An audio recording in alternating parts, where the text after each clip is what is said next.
You announced that Kerala is backward. Kerala does not have good roads, good education, etc., etc. If you say that Kerala is behind other states in terms of infrastructure, social welfare, and education, then the Finance Commission will examine it, will look into the matter and prepare a report and give it to the central government. Central government will take a decision based on the reports. Central government will take necessary action. This is what George Kurian said.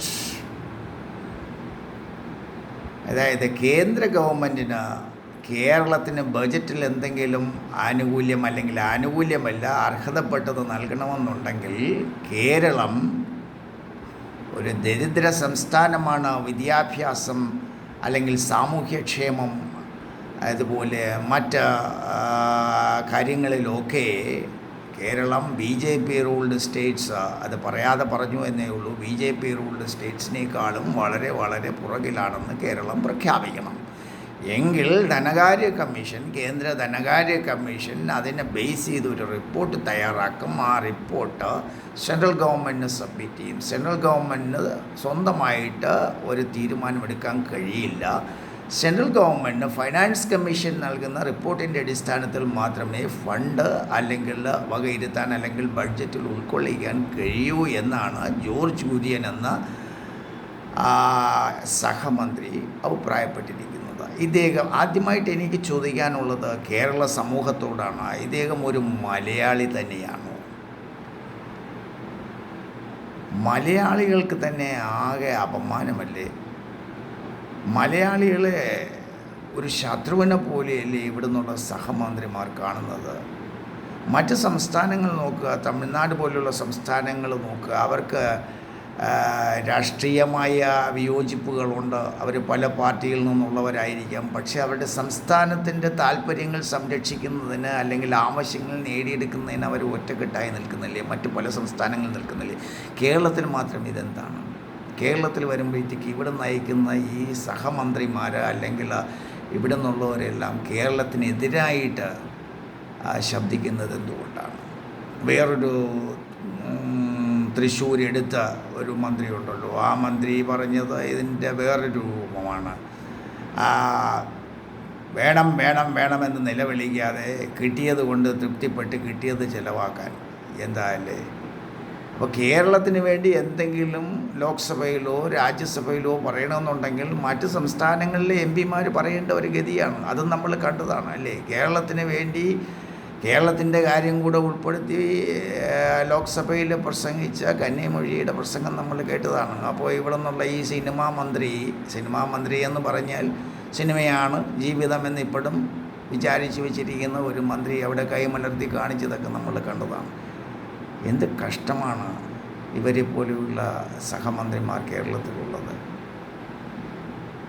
ഇവർ കേരളം ഒരു രീതിയിലും മുന്നോട്ട് പോകരുത് അല്ലെങ്കിൽ അഭിവൃദ്ധിപ്പെടരുത് എന്ന് ആഗ്രഹിക്കുന്നവരാണ്. അപ്പോൾ മറ്റ് സംസ്ഥാനങ്ങൾക്കൊക്കെ കേന്ദ്രം ബജറ്റിൽ വകയിരുത്തിയിരിക്കുന്നത് ഈ ഫൈനാൻസ് കമ്മീഷൻ കൊടുക്കുന്ന റിപ്പോർട്ടിൻ്റെ അടിസ്ഥാനത്തിലാണോ? അത് മാത്രമല്ല, ഇപ്പോൾ ഡൽഹിക്കും ബീഹാറിനുമൊക്കെ വാരിക്കോരി കൊടുത്തിരിക്കുന്നത് എന്തിനാണെന്ന് എല്ലാവർക്കും അറിയാം. അവിടെ ഇതാ എലക്ഷൻ ആസന്നമായിരിക്കുകയാണ് അല്ലേ? അപ്പോൾ അനർഹമായിട്ടുള്ള പല കാര്യങ്ങളും ഇങ്ങനെയുള്ള സ്റ്റേറ്റിന് ചെയ്യുക. നമ്മൾ ഏറ്റവും കൂടുതൽ ടാക്സ് നമ്മൾ GST വരുമാനത്തിൽ ഒരു പക്ഷേ നമ്മളായിരിക്കും നല്ല തുക കേന്ദ്രത്തിന് സമ്മാനിക്കുന്നത്. എന്നിട്ട് നമുക്ക് അർഹതപ്പെട്ട ഒരു വിഹിതം നമ്മൾ ബഡ്ജറ്റിൽ ഉൾക്കൊള്ളിക്കണം, തരണമെന്ന് ആവശ്യപ്പെടുമ്പോൾ നമുക്ക് ഒന്നുമില്ലാത്ത അവസ്ഥയാണ്. ഇങ്ങനെ എത്ര നാൾ മുന്നോട്ട് പോകാൻ കഴിയും? ഈ സഹമന്ത്രിമാർക്ക് എന്താണ് ഫെഡറലിസം എന്നറിയാമോ? അപ്പോൾ ഇന്ത്യയുടെ ഭരണഘടനയിൽ തൊട്ട് അല്ലെങ്കിൽ ഭരണഘടനയെ ആസ്പദമാക്കി സത്യപ്രതിജ്ഞ ചെയ്ത് പക്ഷപാതപരമായ തീരുമാനങ്ങളൊന്നുമില്ല എന്ന് പറഞ്ഞ് സത്യപ്രതിജ്ഞ ചെയ്യുന്ന ഈ മന്ത്രിമാർ ഇന്ത്യയിലുള്ള എല്ലാ സംസ്ഥാനങ്ങളെയും അല്ലെങ്കിൽ കേന്ദ്രഭരണ പ്രദേശങ്ങളെയും ഒരുപോലെ കാണുന്നതിന് പകരം രാഷ്ട്രീയ ചുവയോടുകൂടി അല്ലെങ്കിൽ മറ്റു പാർട്ടികൾ ഭരിക്കുന്ന സംസ്ഥാനങ്ങളെ ഒന്നും നൽകാതെ അവരെ കൂടുതൽ ബുദ്ധിമുട്ടിലേക്ക് തള്ളിവിടുന്ന ഈ സമീപനം ശരിയാണോ? തിരഞ്ഞെടുപ്പ് കഴിഞ്ഞ് സർക്കാരുകൾ രൂപീകരിക്കപ്പെട്ട് കഴിഞ്ഞാൽ അത് കേന്ദ്ര ഗവൺമെൻറ് ആണെങ്കിൽ ആ രാജ്യത്തിൻ്റെ മുഴുവൻ സർക്കാരല്ലേ. പിന്നെ എന്തിനാണ് ഈ ഡിസ്ക്രിമിനേഷൻ? ഇലക്ഷൻ വരുമ്പോഴത്തേക്ക് ഇലക്ഷൻ പറയുന്നതും പ്രവർത്തിക്കുന്നതും ഒക്കെ ശരി, പക്ഷേ ഇലക്ഷൻ കഴിഞ്ഞ് ഒരു സർക്കാർ രൂപീകരിച്ച് കഴിഞ്ഞാൽ ആ സർക്കാർ ആ രാജ്യത്തിൻ്റെ സർക്കാരല്ലേ. ആ രാജ്യത്തിലെ എല്ലാ സംസ്ഥാനങ്ങളെയും കേന്ദ്രഭരണ പ്രദേശങ്ങളെയും ഒരുപോലെ കാണേണ്ടതല്ലേ. അപ്പോൾ നമുക്ക് അർഹമായത് പറഞ്ഞു വാങ്ങിക്കാൻ ഇവിടുന്നുള്ള സഹമന്ത്രിമാർ അവർ ഏത് പൊളിറ്റിക്കൽ ഐഡിയോളജിയിൽ വിശ്വസിക്കുന്നവരായാലും അവർക്ക് ധാർമ്മികമായ ഒരു ഉത്തരവാദിത്തമില്ലേ? ഇവിടുത്തെ ജനതയോടൊരു ഉത്തരവാദിത്തമില്ലേ? അവരിവിടെ ജനിച്ച് വളർന്നവരല്ലേ? അവിടെ